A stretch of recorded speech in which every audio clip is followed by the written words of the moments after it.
அவருடைய வாழ்க்கையை வர்ணிக்கணும்னா ஒரு அர்த்தமுள்ள பெருவாழ்வு என்று நம்மால் வர்ணித்திட முடியும். ஒரு முழுமையான பெருவாழ்வு, அதாவது 100 வயதை கடந்தார் அப்படின்னு எண்ணிக்கையில் மட்டுமல்ல, அது பல வகைகளையும் அர்த்தமுள்ள சமூகத்துக்கு சேவை புரிந்த ஒரு பெருவாழ்வாக அமைந்தது அப்படின்னு சொன்னால் மிகையில் இதை மறுப்பவர் எவரும் இல்லை அப்படின்னு சொல்ல முடியும். இந்திய பொது உடைமை இயக்கத்துக்காகவும் இந்திய விடுதலை இயக்கத்துக்காகவும் பாடுபட்டு தமிழ்நாட்டுடைய பல தலையாய பிரச்சனைகளுக்காக வீரத்தோடு குரல் கொடுத்திருப்பவர். நிறைய பொது பிரச்சனைகளில் தீர்வு காண்பதற்கு முக்கிய காரணகர்த்தாவாக இருந்திருப்பவர். தீண்டாமை இயக்கமாகட்டும், தீண்டாமைக்கு எதிரான இயக்கமாகட்டும், அதற்கு அவர் செய்த சண்டமார்தம் என்பது சாதாரணமானது அல்ல. தீண்டாமையிலிருந்து கனிமவள கொள்ளையாகட்டும், இன்றைக்கி இந்தியா போன்ற தேசத்தில் ஒரு பெரிய சவாலாக இருக்கக்கூடிய விஷயத்துக்கெல்லாம் வீரத்தோடு குரல் கொடுத்திருப்பவர். நிறைய சேவையை தனது இயக்கத்துக்காகவும் தமிழ் சமூகத்துக்காகவும் ஆற்றியவர். ஒரு தகைசால் தமிழர். தமிழ்நாட்டு அரசால் மிக உயரிய விருது வழங்கப்பட்டவர். எல்லாராலும், எல்லா தரப்பு அரசியல் ஆளுமைகளாலும் பொதுமக்களாலும் வியப்போடு பார்க்கக்கூடிய மனிதர். திரு வைகை செல்வன் சொன்னது போல அவருடைய வாழ்க்கையுடைய ரொம்ப முக்கியமான கூறுகளை பட்டியலிடும்போது அவருடைய எளிமை அப்படிங்கிறது முதன்மை பெறுகிறது. ப்ராபிட்டி இன் பப்ளிக் லைஃப் அப்படின்னு சொல்லுவாங்க. அதற்கு இலக்கணமாக திகழ்ந்து மறைந்தவர் தோழர் நல்லக்கண்ணு, நம்முடைய முன்னாள் சட்டமன்ற உறுப்பினர், மார்க்சிஸ்ட் கம்யூனிஸ்ட் கட்சியுடைய செல்வி பாலபாரதி அவர்கள் இணைந்திருக்கிறார். செல்வி பாலபாரதி, உங்களுக்கு அவரோடு பழகக்கூடிய நிறைய நல்வாய்ப்புகள் கிடைத்திருக்கும். நினைவுகள் அலைகளை பதிவு செய்யுங்க, உங்களுடைய அஞ்சலியும் நீங்கள் பதிவு செய்ய விரும்புவீங்க. இடதுசாரி இயக்கத்தினுடைய மூத்த தலைவர், இந்திய நாட்டினுடைய மிகச்சிறந்த விடுதலை போராளி, அவருடைய மறைவு என்பது எங்களுக்கு ஒரு மிகப்பெரிய வருத்தத்தையும் வேதனையும் வழங்கி கொண்டிருக்கிறது. முதலில் அவருக்கு செவ்வணக்கத்தை மார்க்சிஸ்ட் கம்யூனிஸ்ட் கட்சியின் சார்பாக செலுத்திக் கொள்கிறேன். எளிமையும் நேர்மையும் அவருடைய இயல்பில் ஒன்றாக அவர் வைத்திருந்தார். இந்தியாவில் ஒரு பொது உடைமை இயக்கத்தை, கம்யூனிஸ்ட் கட்சியை உருவாக்கினால்தான் சமூக மாற்றத்தை அது உருவாக்கும் என்ற அந்த மார்க்சிய சித்தாந்தத்தின் மீது, கம்யூனிச சித்தாந்தத்தின் மீது அவர் ஒரு தீவிர பற்று கொண்ட இளைஞராக இருந்து இந்த 100 வயதை கடந்து வந்திருக்கிறார். வேற எந்த திசையிலும் அவர் பயணப்படவில்லை. ஆகவே அவருடைய லட்சியம் என்பது ரொம்பவும் உயரமானதாக இருந்தது என்பதை பல நேரங்கள்ல அவங்கள நேர்ல பாக்குறப்போ பேசுறப்போ, ஆனா அவர் ஒரு தலைவர் மாதிரி, ஒரு குழந்தை மாதிரி தான் எல்லாரிடமும் ரொம்ப அன்பா பழகுவாரு. ஒரு இன்றைக்கு இருக்கிற அரசியல் அப்படின்னா அதுக்கான ஒரு அடையாளம் இருக்கு பாருங்க, அதெல்லாம் அவர்கிட்ட எதுவுமே இருக்காது. ரொம்ப எளிமையாக பழகுவார். எல்லா தோழர்களையும், நான் சிபிஎம், தோழர் சிபிஐ, இருந்தாலும் ஒன்றாக இருந்த இயக்கம் இடதுசாரி இயக்கம் அப்படிங்கிறதுல குடும்பம், அங்க இருக்கக்கூடிய உறுப்பினர் எல்லாரையும் அவருடைய நலனை பற்றியும் அவரு விசாரிப்பார்.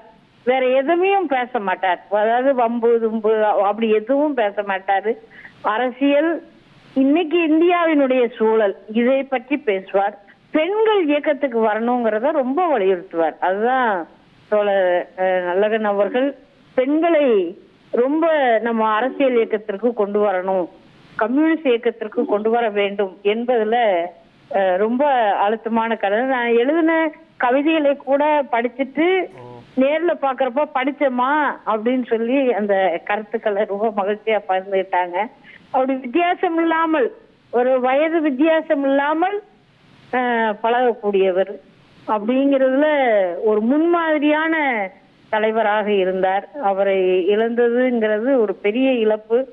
இந்த இளைஞர்கள் தோழர் நல்லகண்ணு அவர்களிடமிருந்து நிறைய கற்றுக்கொள்ள வேண்டி இருக்கிறது. நாடு விடுதலை பெற்றதிலிருந்து இன்று வரை ஏன் அவர் கம்யூனிஸ்ட் இயக்கத்தில் இருந்தார்? ஏனென்றால் இந்தியாவில் உழைப்பு சுரண்டல் என்பது ஒரு மறைக்கப்பட்ட அரசியலாக இருக்கிறது.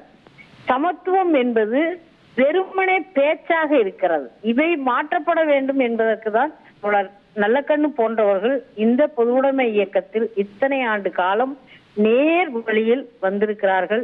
அதை, அந்த பயணத்தை வரக்கூடிய இளம் தலைமுறையினர் முன்னெடுக்க வேண்டும் என்ற முறையில தோழர்களுடைய மறைவு ஒரு மிகப்பெரிய வேதனையை அளித்தாலும் அவர் இடத்தை யாராலும் இட்டு நிரப்ப முடியாது என்றாலும் இந்த நேரத்தில் அவருடைய லட்சியத்தை உயர்த்தி பிடித்து அவருக்கு வீர வணக்கத்தை செலுத்திக் கொள்ளும்.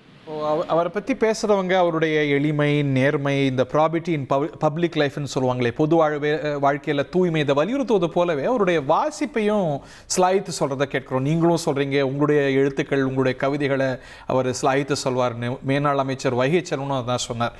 ஸோ இந்த வாசிப்பு அப்படிங்கிறது அவர் கிட்டத்தட்ட ஒரு 100 வயது அடையும் போதும் கூட இந்த வாசிப்பை விடலை அப்படின்னு கேட்கும்போது நமக்கு வியப்பாக இருக்குது. இன்னைக்கு வாசிப்புங்கிறது அரிதான விஷயமா இன்றைய தலைமுறையில் இருக்கும்பொழுது அதை குறிப்பிட்டு சொல்லுங்க. அது அந்த பக்கத்துல முக்கியமான தருணங்களை சொல்லுங்கம்மா.